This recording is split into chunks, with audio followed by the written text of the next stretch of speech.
Depression sucks.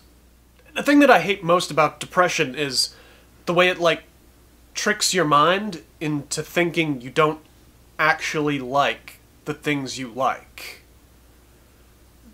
Right now, I'm kind of experiencing that to the fullest. At least I think. I hate to even question this, but it's something that's been hanging over me like a dark cloud for months, and I can't tell if it's the depression talking or if it's really true. But is Street Fighter V disappointing? I mean, sure, when the game first came out, it was... well, calling it bare bones would have kind of been putting it mildly. And if you saw my review on the collector's edition of Street Fighter V, well, okay, it wasn't great, but the game itself, it plays really well. It's a good Street Fighter. But a year and a half later, it's like, the netcode hasn't really improved any, and in fact, it almost feels worse than when I first started playing the game. I mean, the last time I tried having a Street Fighter V session, like, there was just a detrimental amount of lag to the point that it was virtually unplayable. And then, like, again, we're a year and a half into this game's life cycle, and it's like, there are still people rage quitting.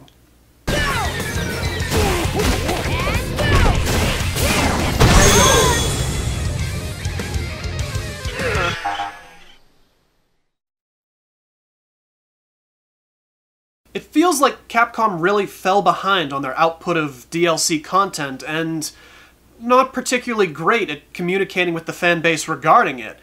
I mean, fuck, there isn't even a goddamn basic arcade mode in the game yet. Okay, look, I'm sorry, guys. I know I'm just, like, ranting, and I'm just venting about these frustrations, but, like, we're in, like, a second goddamn golden age of fighting games right now, like, if Street Fighter V isn't bringing an acceptable level of hype to my life, then I should just be able to play something else. I mean, there's always MKX, or the latest Guilty Gear, or Injustice 2, or Tekken 7. That the hype should still be there. But it isn't.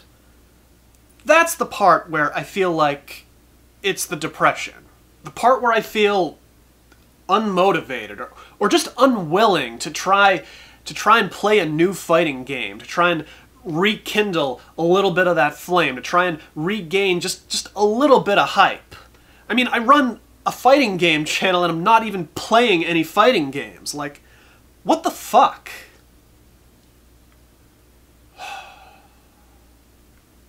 I mean, obviously I haven't thrown in the towel yet. You can see the name of this video.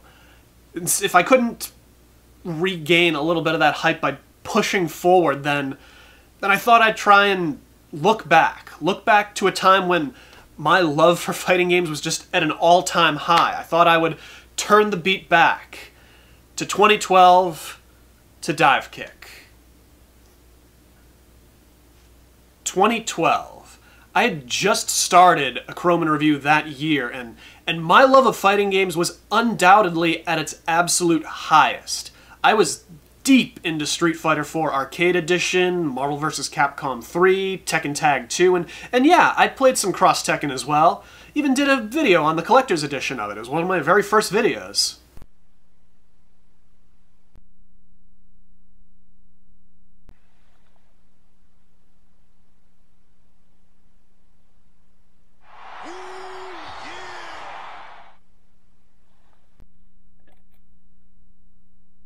And with games like Killer Instinct, Darkstalkers Resurrection, Skullgirls, Injustice, they were all just looming on the horizon. The future was looking really bright for fighting games going forward, but like, there was one trailer, you guys, just one trailer that stood far apart from the rest. A lot of games nowadays have things like mechanics and systems and buttons. You don't need all that stress. Why would you? That's why at UFGT8 we got something new and exciting. A game that will change your life. Ultimate Fighting Game Tournament 8 is proud to announce Divekick, the most amazing fighting game experience on the planet!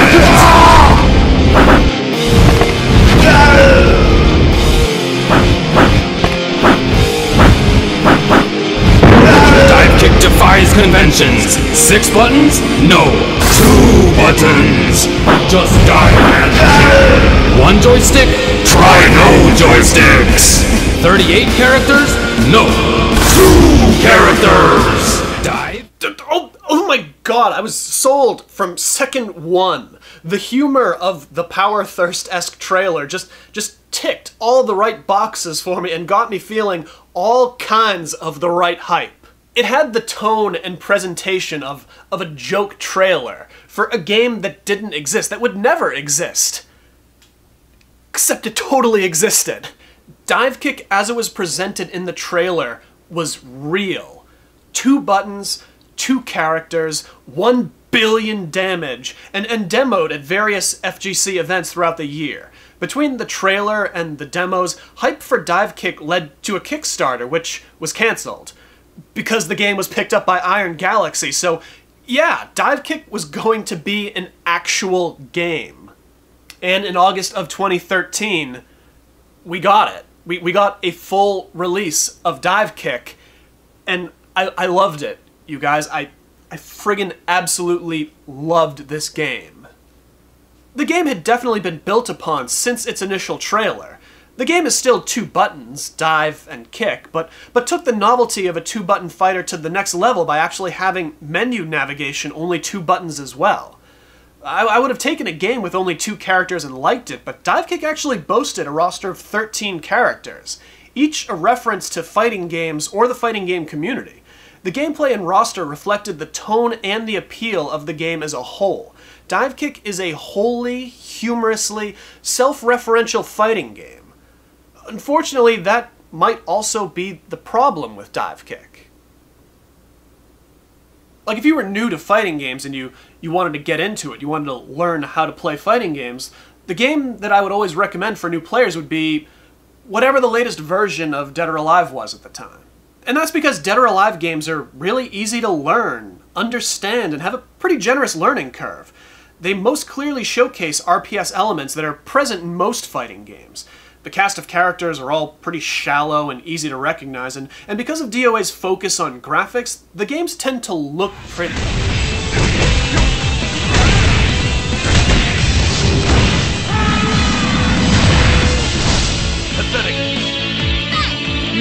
I'd say the only real downside to the Dead or Alive games would be if you're really not into the general fan service that the series has become known for.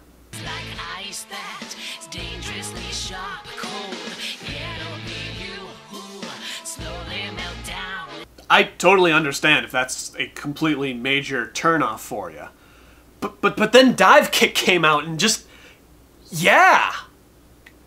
Because the game is only 2 buttons, there's virtually no execution barrier, leaving the player to concentrate on learning other fundamentals of fighters like spacing, footsies, mind games, character matchups. Right off the bat, you're learning the types of things a new player normally wouldn't even begin to have a basic understanding of until a lot of hours of play. Like Dead or Alive, though, the problem with Divekick is kind of its aesthetic. Because, well, at its very core, Divekick is a game by the FGC for the FGC. I mean, it's the FGC made manifest, a series of inside jokes personified, from its 2000s Newgrounds Flash game art to Wolverine being in the game, but as a literal Wolverine, or seeing very literal real-life members of the FGC as Divekick characters. A question I've pondered in the years since Divekick's release. Even though mechanically Divekick is a damn near perfect introduction to fighting games, does everything else about the game, from its art style to its inside jokes and references, does that hinder its ability to appeal to a casual audience, but especially new players looking to get into fighting games? To start, let's throw to Shoe the Pixie. I don't know if I do agree that mechanically it's a perfect introduction to fighting games. The lack of execution barrier is definitely helpful and probably the biggest factor. However, the one hit in your down system was very discouraging, and it didn't quite give the same urgency and momentum as the steadily decreasing life bar. However, if you could adapt to getting knocked out after only a single strike, and if you could get that to not bother you, then yeah, the simple controls probably let you learn a lot of fundamentals without mastering the motions first. As far as the art style, the aesthetic, I loved it. It was really cartoony and dumb, but that was clearly the intent, so I got a lot of enjoyment out of it aesthetically. As far as the references and the inside jokes, I think that all depends on how much it bothers someone to be on the outside looking in. It didn't bother me, but I could very much tell that I would be getting more out of the game if I got all the jokes. I could tell that there was this whole slice of the game that I wasn't privy to. A bunch of jokes and references and Easter eggs that I didn't get. So I was aware as I was playing through the game that I wasn't getting full meaning of it or everything that was packed in there, just because I'm not a part of that world that much. But otherwise, it was still a lot of fun to play through, and I still get a lot out of playing the game even now. I've played through it several times, and I think I will several times more. And if I don't get all of it, well, maybe someday I will. And the thing is, when I posed this question to the social medias, the response that I got from you guys was actually kind of surprising. If anything, you guys would have been more willing to try and understand these references, to do your research and find a way to get the jokes. And that's really friggin' awesome, you guys. Like, that's actually the best response that a game like Divekick could actually get. That playing Divekick would actually encourage you to try and play more other fighting games. That's the best possible result. And that's awesome. Besides, it's not like Iron Galaxy themselves haven't been trying to broaden the appeal of Divekick.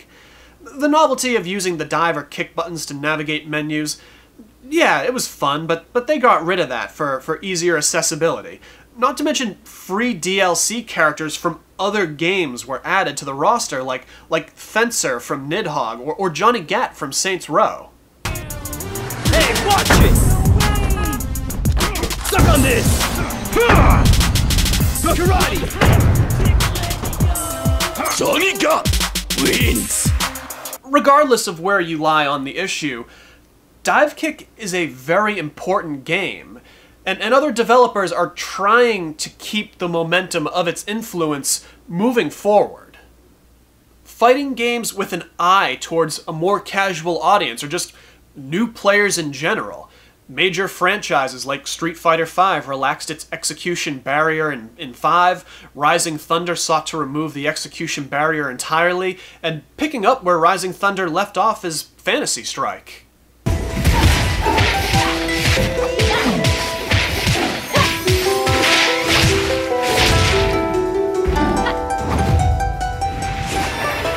I mean, plus Divekick just kind of represents a time in my life when I was probably at my most happy and most passionate about fighting games. So it's just been really nice just kind of talking about it, and hopefully introducing it to a new bunch of people that maybe might have missed it the first or second time it came out. So, you know, it's been nice. I kind of starting to feel better about things, I think. So, until next time for a CrowMn review, I'm Brian CrowMn, and I'll see you next time right here on a CrowMn review.